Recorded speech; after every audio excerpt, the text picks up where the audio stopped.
ओम शांति। आज 3 अगस्त 2025 की अव्यक्त मधुर महावाक्य रिवाइज है 28 मार्च 2006।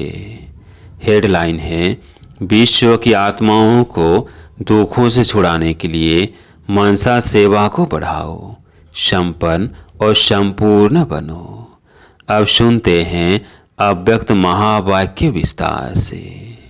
आज बाप दादा ने कहा, आज सर्व खजानों के मालिक बाप दादा अपने चारों ओर के सर्व खजाने संपन्न बच्चों को देख रहे हैं। बाप दादा ने हर एक बच्चे को सर्व खजाने का मालिक बनाया है। एक ही देने वाला और सर्व को एक जैसे सर्व खजाने दिए हैं।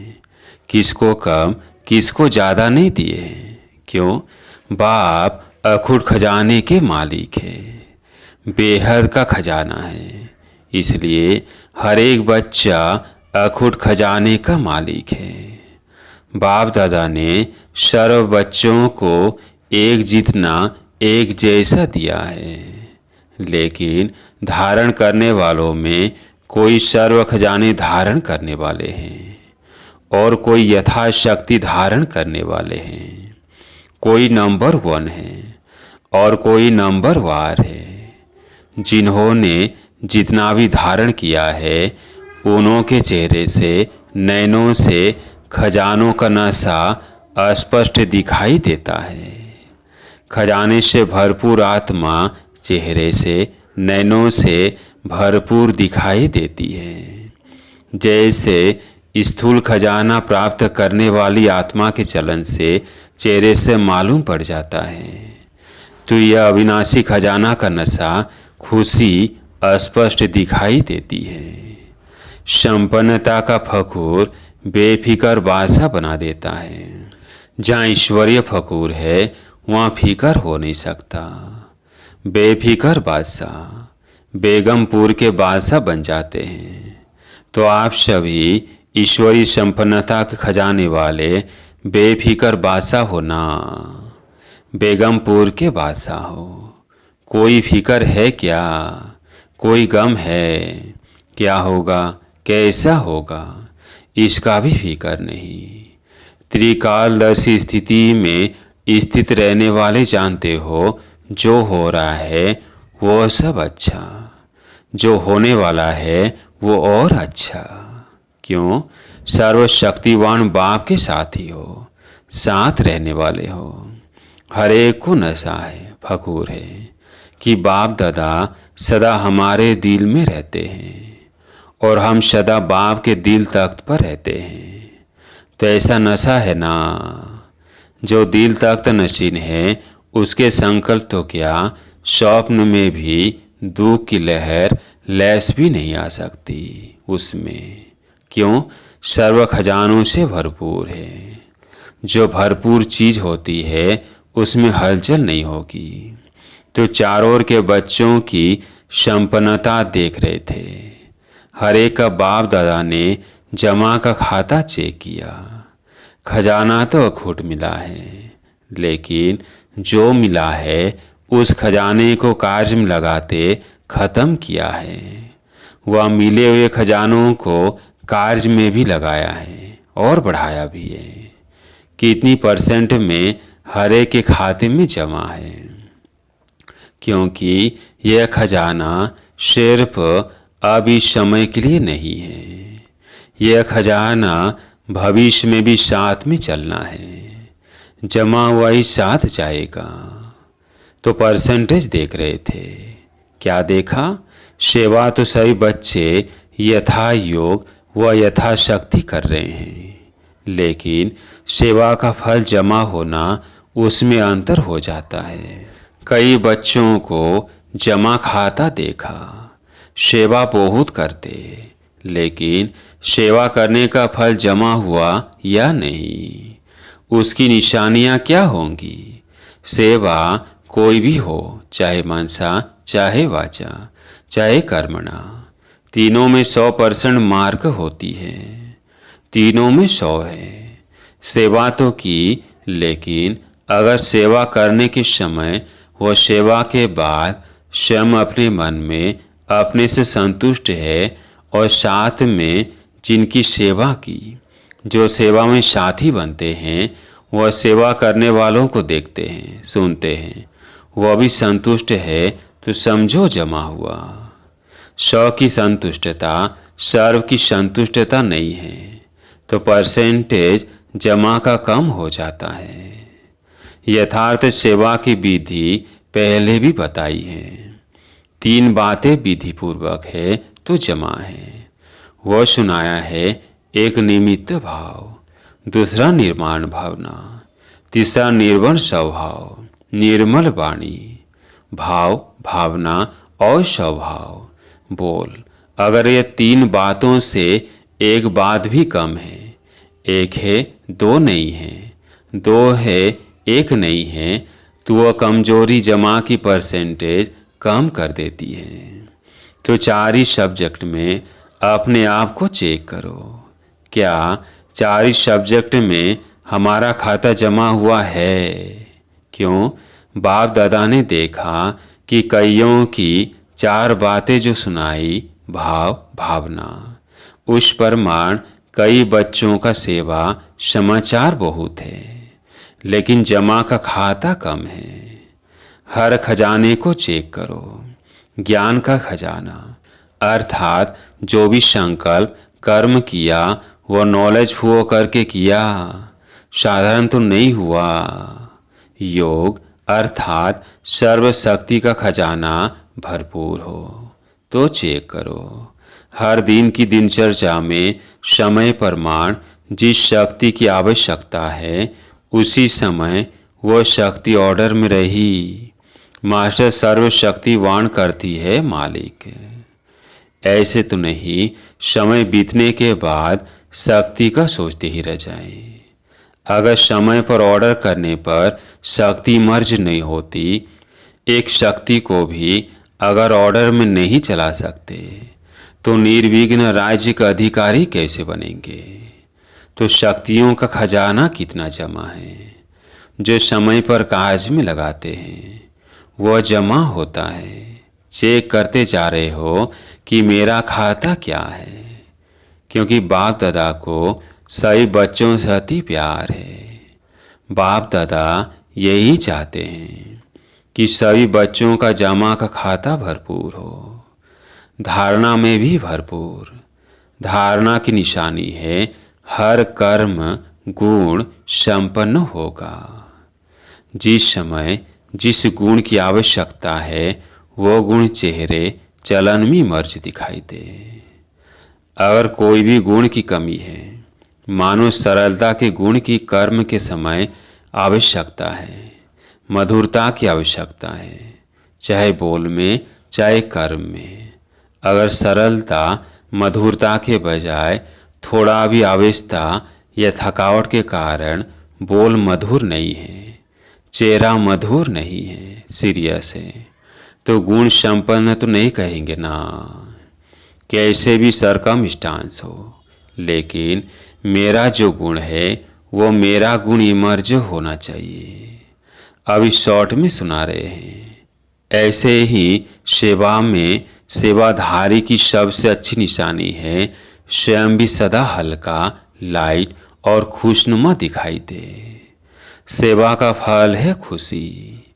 अगर सेवा करते खुशी गायब हो जाती है तो सेवा का खाता जमा नहीं होता। सेवा की समय लगाया, मेहनत की, तो थोड़ी परसेंटेज में वो जमा होगा, फालतू नहीं जाएगा।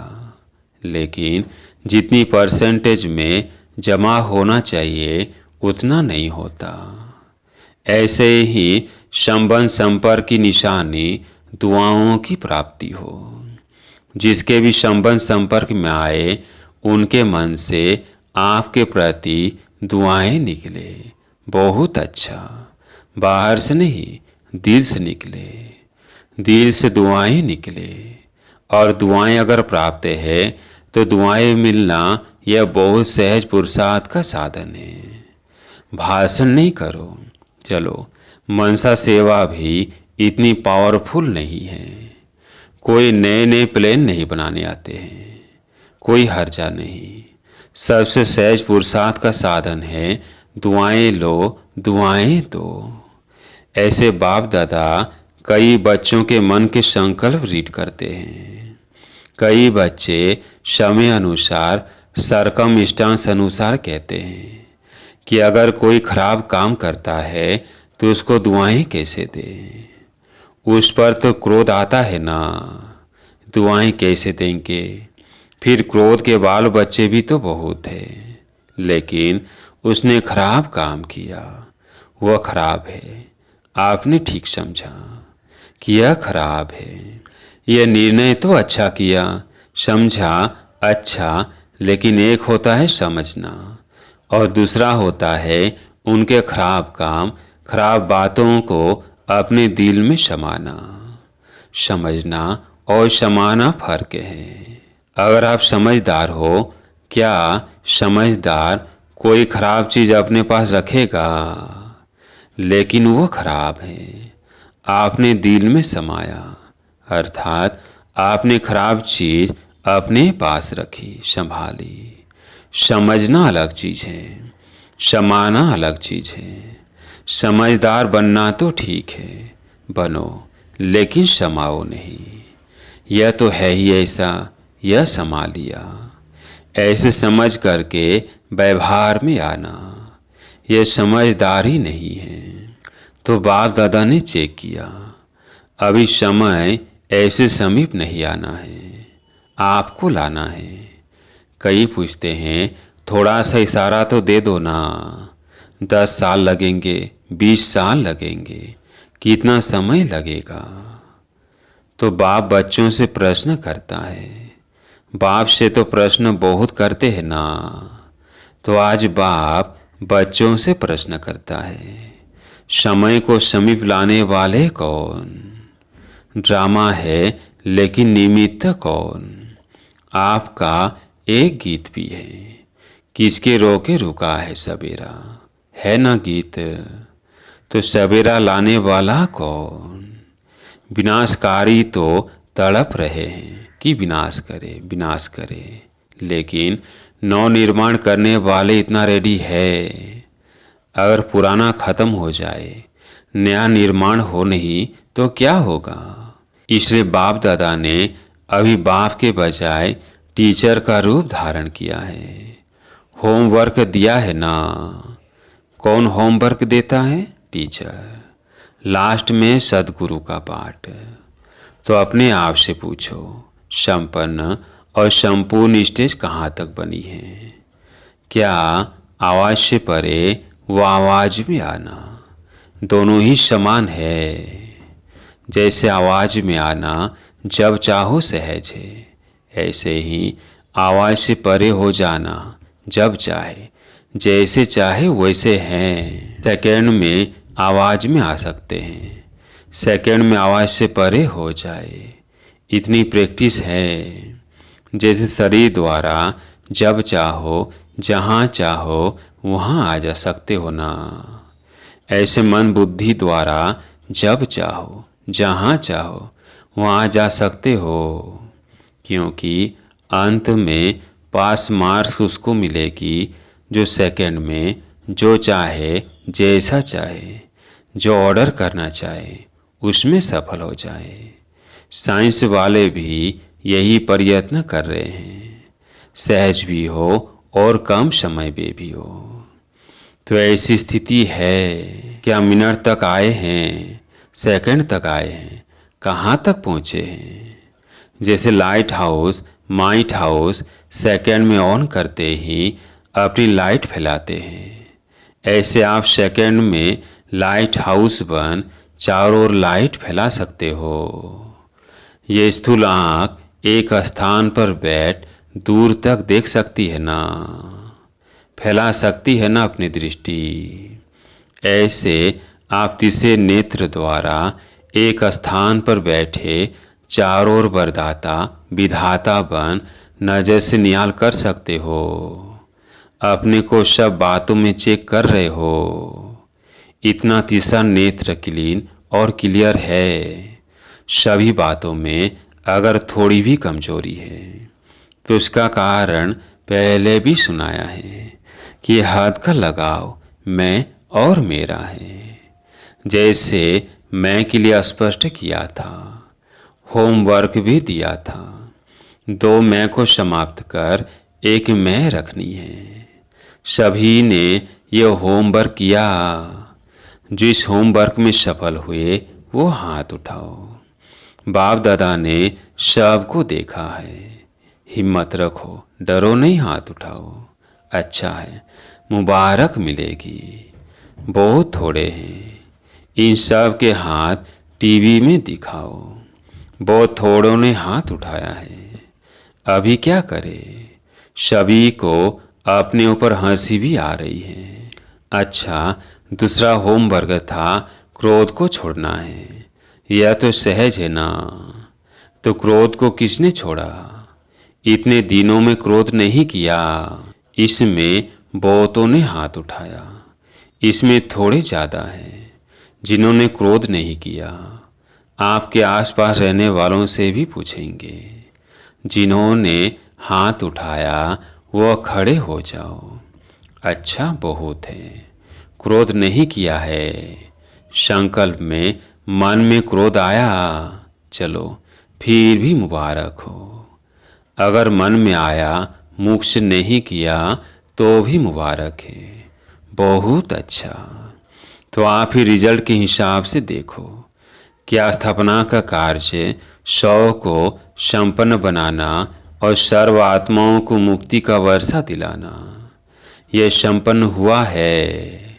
स्वयं को जीवन मुक्ति स्वरूप बनाना और सर्व आत्माओं को मुक्ति का वर्षा दिलाना, यह है स्थापना करता आत्माओं का श्रेष्ठ कर्म। तो बाप दादा इसलिए पूछता है कि सर्व बंधनों से मुक्त, जीवन मुक्त की स्टेज पर संगम पर ही पहुंचना है। वह सतयुग में पहुंचना है। संगम युग में संपन्न होना है या वहाँ भी राजयोग करके सीखना है? संपन्न तो यहाँ बनना है ना, संपूर्ण भी यहाँ ही बनना है। संगम युग के समय का भी सबसे बड़े ते बड़ा खजाना है। तो किसके रोके रुका है सवेरा, बताओ। तो बाप दादा क्या चाहते हैं? क्योंकि बाप की आशाओं का दीपक बच्चे ही है। तो अपना खाता अच्छी तरह से चेक करो। कई बच्चों को तो देखा, कई बच्चे तो मौजीराम हैं, मौज में चल रहे हैं। जो हुआ सो अच्छा, अभी तो मौज मना लो। सतयुग में कौन देखता, कौन जानता। तो जमा के खाते में ऐसे मौजी लाल कहो, मौजी राम कहो। ऐसे ही बच्चे देखे, मौज कर लो। दूसरों को भी कहते, अरे क्या करना है, मौज करो, खाओ पियो मौज करो, कर लो मौज। बाप भी कहते कर लो। अगर थोड़े में राजी रहने वाले हो तो थोड़े में राजी हो जाओ। विनाशी साधनों की मौज अल्पकाल की होती है। सदाकाल की मौज को छोड़ अगर अल्पकाल के साधन की मौज में रहना चाहते हैं तो बाप दादा क्या कहेगा? इशारा देगा और क्या करेगा? कोई हीरो की खान पर जाए और 2 हीरे लेकर खुश हो जाए, उसको क्या कहेंगे? तो ऐसे नहीं बनना। अतिंद्रिय सुख के मौज के झूले में झूलो, अविनाशी प्राप्तियों के झूले की मौज में झूलो। ड्रामा में देखो, माया का पहाड़ भी विचित्र है। इसी समय ऐसे से साधन निकले हैं जो पहले थे ही नहीं, लेकिन बिना साधन के भी जिन्होंने साधना की, सेवा की, वो अभी तो एग्जाम्पल सामने है ना। क्या ये साधन थे, लेकिन सेवा कितनी हुई? क्वालिटी तो निकली ना। आदि रतन तो तैयार हो गए ना। ये साधनों की आकर्षण है। साधनों को यूज करना रॉन्ग नहीं कहते हैं, लेकिन साधना को भूल साधन में लग जाना, इसको बाप दादा रॉन्ग कहते हैं। साधन जीवन की उड़ती कला का साधन नहीं है, आधार नहीं है। साधना आधार है। अगर साधना के बजाय साधनों को आधार बनाया तो रिजल्ट क्या होगी? साधन विनाशी है, रिजल्ट क्या? साधना अविनाशी है, उसकी रिजल्ट क्या होगी? अच्छा, चारों ओर के बच्चों के पुरुषार्थ और प्यार के समाचार पत्र बाप दादा को मिले हैं। बाप दादा बच्चों का उमंग उत्साह देख यह करेंगे, यह समाचार सुन खुश होते हैं। अभी सिर्फ जो हिम्मत रखी है, उमंग उत्साह रखा है, इसको बार बार अटेंशन दे प्रैक्टिकल में लाना। यही सभी बच्चों के प्रति बाप दादा के दिल की दुआएं हैं। और सभी चारों ओर के संकल्प, बोल और कर्म में संबंध संपर्क में संपन्न बनने वाले श्रेष्ठ आत्माओं को सदा स्वदर्शन करने वाले स्वदर्शन चक्रधारी बच्चों को सदा दृढ़ संकल्प द्वारा माया जिद बन बाप के आगे स्वयं को प्रत्यक्ष करने वाले और विश्व के आगे बाप को प्रत्यक्ष करने वाले सर्विसफुल, नॉलेजफुल, सक्सेसफुल बच्चों को बाप दादा का याद प्यार और दिल से पदम पदम गुणा दुआएं हो। नमस्ते हो, नमस्ते। आज का वरदान, सच्चे साफ दिल के आधार से नंबर 1 लेने वाले दिलाराम पसंद भव। सच्चे साफ दिल के आधार से नंबर 1 लेने वाले दिलाराम पसंद भव। दिलाराम बाप को सच्ची दिल वाले बच्चे ही पसंद है। दुनिया का दिमाग न भी हो लेकिन सच्ची साफ दिल हो तो नंबर 1 ले लेंगे, क्योंकि दिमाग तो बाप इतना बड़ा दे देता है जिससे रचयिता को जानने से रचना के आदि मध्यंत की नॉलेज को जान लेते हो। तो सच्ची साफ दिल के आधार से ही नंबर बनते हैं, सेवा के आधार से नहीं। सच्चे दिल की सेवा का प्रभाव दिल तक पहुंचता है। दिमाग वाले नाम कमाते हैं और दिल वाले दुआएं कमाते हैं। आज का स्लोगन, सर्व के प्रति शुभ चिंतन और शुभ कामना रखना ही सच्चा परोपकार है। सर्व के प्रति शुभ चिंतन और शुभ कामना रखना ही सच्चा परोपकार है। आज का व्यक्ति सारा, सहज योगी बनना है तो परमात्म प्यार के अनुभवी बनो। जो बच्चे परमात्म प्यार में सदा लवलीन खोए हुए रहते हैं, उनकी झलक और फलक अनुभूति की किरणें इतनी शक्तिशाली होती हैं जो कोई भी समस्या समीप आना तो दूर, लेकिन आंख उठाकर भी नहीं देख सकती। उन्हें कभी भी किसी प्रकार की मेहनत हो नहीं सकती। अच्छा, ओम शांति।